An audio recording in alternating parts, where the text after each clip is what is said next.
पे बैठे हैं। प्रशासन और सरकारें कहाँ बिजी है हमें ये नहीं पता, लेकिन बिल्कुल किसान मजदूर शोषित के बिल्कुल ध्यान नहीं दे रही है। तो मैं सबसे पहले तो सबको क्रांतिकारी जय भीम और जय भगत सिंह पेश करता हूँ और पंडित नेहरू को भी याद करता हूँ मैं।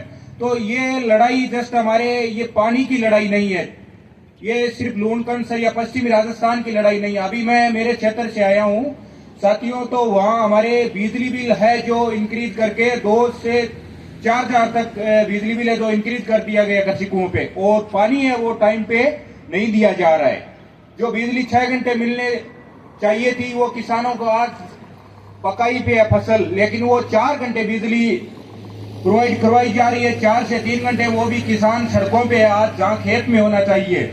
और इस पश्चिमी राजस्थान नहरी क्षेत्र का किसान लंबे समय से, ये इस वर्ष की मांग नहीं है, हर आए वर्ष ये समस्याएं फेस कर रहा है। तो मैं आपको यही कहना चाहूंगा कि ये लड़ाई सिर्फ हमारी मोदी से नहीं है, दिल्ली से नहीं है। इस लड़ाई की जड़ें अमेरिका और शंघाई में बैठे सेठों के खिलाफ भी हमारी लड़ाई है। ये सरकारें कॉरपोरेट घराने चला रही है। ये 95% अपन कह सकते हैं 90 to 95% जनता वर्सेस 5% पब्लिक के खिलाफ हमारी ये लड़ाई है। तो इस लड़ाई को लड़ने के लिए हमें लॉन्ग टर्म प्लान करना होगा, और ये हर वर्ष की भांति हमें यहाँ सड़कों पे नहीं बैठना है। हमारे बेटे और हमारे भाई बहन वो भी कैम्ब्रिज जैसी यूनिवर्सिटी, जेएनयू, दिल्ली यूनिवर्सिटी में पढ़ के और अच्छी संस्थाओं में पढ़ के और अच्छे एडमिनिस्ट्रेटिव सिस्टम में का हिस्सा बने और हमारे लिए पॉलिसीज बना के लाए। लेकिन दुर्भाग्य की बात यह है कि हम नौजवान जो भी साथी आज इस दौर में सड़कों पे बैठे हैं, और हमारे माता पिता जो भी है, वर्किंग क्लास है जिसको इस टाइम में खेत में होना चाहिए, वो सड़कों पे बैठे। तो ये सबसे बड़ी लॉन्ग टर्म प्लान जो भी इंटेलेक्चुअल लोग है वो सोचते हैं ये न्यू वर्ल्ड ऑर्डर है, उसके खिलाफ हमारी लड़ाई है। ये सामंती ताकतों, ये पूंजीवादी ताकतों के खिलाफ लड़ाई है। आज हमारा देश का हुक्मरान है जो अमेरिका के एक capitalist Elon Musk, so-called Elon Musk, जो 400 बिलियन का वेल्थ का मालिक है, उसके चरणों में बैठा है वहाँ। और जो यूएस का जो एडमिनिस्ट्रेशन है वो जो कह रहा है वो पॉलिसीज वहां से डिसाइड हो रही है हमारे देश की।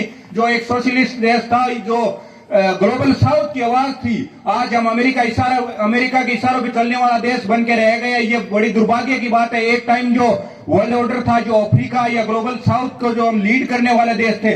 मैं एक आपको उदाहरण देना चाहूंगा। ये हुक्का पड़ा है मेरे पास, ये अपन मेरे कॉमरेड साथियों ने क्यूबा की सिगार देखी होगी, लेकिन हमारे ये क्रांति का ये सिंबल है। बहुत सारे फुकरे लोग आएंगे सोशल मीडिया पे बताएंगे कि हुक्का पीते हैं ये लोग, तंबाकू वगैरह बहुत कुछ आपको सुनने को मिलेगी, लेकिन रियलिटी ये है कि ये क्रांति का सिंबल है। और इसके बलबूते हम दिल्ली पे कब्जा करेंगे।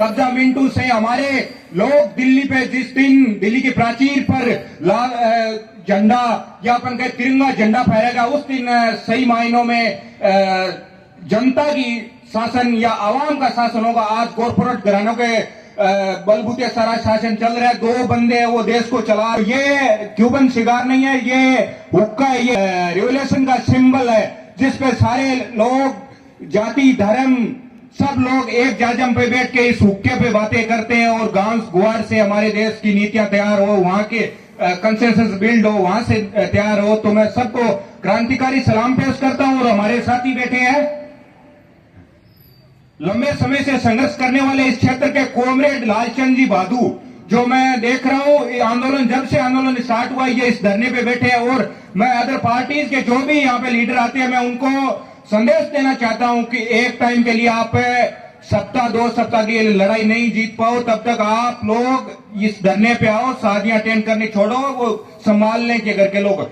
और जो लीडर है उनके साथ फोटो क्लिक करनी भी छोड़ो। आपका काम यह नहीं है जनता के बीच आओ, जनता का लीडर बनो। You should be become people's leader, not like a crony leader. So मेरा लास्ट मैसेज यही है कि एक मार्केटिंग पॉलिसी आई है, एग्री मार्केटिंग पॉलिसी, विपणन पॉलिसी कहते हैं उसको, ड्राफ्ट पॉलिसी आई है। तो उसमें जो 3 बिल जो रिपील किए गए थे लास्ट टाइम पे, तो उन बिल को बाईपास करके सेंटर वो बिल लेके ड्राफ्ट पॉलिसी लेके आई है। तो उसको सरकार किसी भी तरीके से, उससे भी वो वर्ष देने वर तो उस पॉलिसी को इम्प्लीमेंट करने के लिए किसानों को डिवाइड कर रहे हैं। पश्चिमी राजस्थान को ईस्ट राजस्थान से, या दिल्ली में जो हमारा मोर्चा बैठा है उससे हमको डिवाइड करके पंजाब वर्सेज राजस्थान, पंजाब वर्सेज हरियाणा करके हमको डिवाइड करने का प्रयास कर रहे हैं। लेकिन हमें हमारा एंड गोल नहीं भूलना चाहिए। हमें दिल्ली के प्राचीर पर लाल झंडा, दिल्ली के प्राचीर पर तिरंगा झंडा जिस दिन तक नहीं फहराया जाएगा, हम चैन की सांस नहीं सोएंगे। ये हमें प्रण लेना। और किसान साथियों, मैं आपको आगाह करना चाहता हूं कि आप लोग ये गोदी मीडिया के चैनल है, घर पे जो भी टीवी है ये बंद कर दो। टीवी है जो साइड में रख दो, ये हमारे लिए नहीं है। ये ब्रेन वॉश कर रहे हैं हमारे जो नेक्स्ट जनरेशन आ रही है। आज स्कूलों पे आरएसएस का कब्जा हो गया है। स्कूलों में हमारे बच्चों को कैसी तालीम दी जा रही है, वो भी चीजें देखो। इन सब चीजों को ध्यान में रखते हुए आपको ये कैपिटलिस्ट सोसाइटी है जो पूंजीवादी ताकतों के, ये इनका मैं बताऊं, ये तो छोटी सी समस्या मान सकते हैं अपन पानी की, लेकिन ये लोग चाहे तो ये जमीन लेने इनका बड़ा काम नहीं है। ये जमीन पे, ये चंद दिनों में हमारी जमीनों पे कब्जा करने का इनका प्रयास, लॉन्ग टर्म गोल इनका ये है। कॉर्पोरेट लोगों के साथ इनकी डील हो गई है, तो उनको मजबूरन है, वो उनके आगे घुटने टेक चुके हैं, वो उनको फंड कर रहे हैं। जो एक पूंजीवादी ताकत है अमेरिका, उसके इशारे पे चलने वाला ये मोदी हमें कभी बर्दाश्त नहीं है। ये जो भी मोदी के अगेंस्ट वाले लोग हैं, सारे एक जाजम पे बैठो और इसको सत्ता से भगाने तक हमें ये शादी वगैरह सब छोड़ के और एक वो कंप्लीट रिवोल्यूशन है उसकी ओर बढ़ना चाहिए। इसी के साथ मैं सबको क्रांतिकारी जय भीम, जय भगत सिंह और रेड सैल्यूट प्रेस करता हूं। So that's all from my side comrades.